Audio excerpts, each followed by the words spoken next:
Cinema జరుగుతున్నప్పుడు కూడా background లో చాలా బాగా గోల, అల్లరి, సందడి, ఈ వంటలు, వార్పులు ఇలా జరిగాయట. Is it true?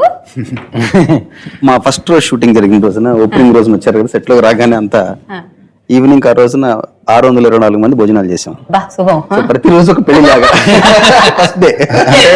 చూడటానికి చాలా బాగున్నాయి కదండి అన్ని, మరి తీయటానికి ఆయనకి అంటే అంతమందిని అసెంబ్లీ చేసి అంతమంది యాక్టర్స్ ని అది ముందు అనుకున్నప్పుడు బాగుండింది.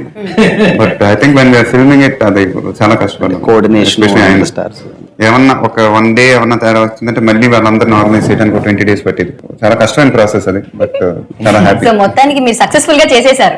నాకు ఇంకా గుర్తుంది, ఊటీలో ఒక 15 రోజులు I think first day shooting అప్పుడు అందరు కార్లు వచ్చి దగ్గర ఆగాలి హోటల్ ముందు. ఓకే. సో ఒక 6-7 కార్లు ఆగినాయి. అందరు శ్రీకాంత్ గారు పెద్దగా నవ్వుతున్నారు మా అంటున్నారు, కానీ ఏంటి ఏమైందండి అంటే దిగుతానే ఉన్నారన్నారు.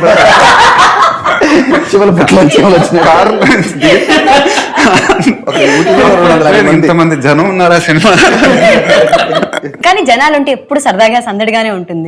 అదే కావాలండి, అదే కాదండి, అదే main. Please subscribe. Please do subscribe. Please subscribe. Please subscribe. Please subscribe to our YouTube channel.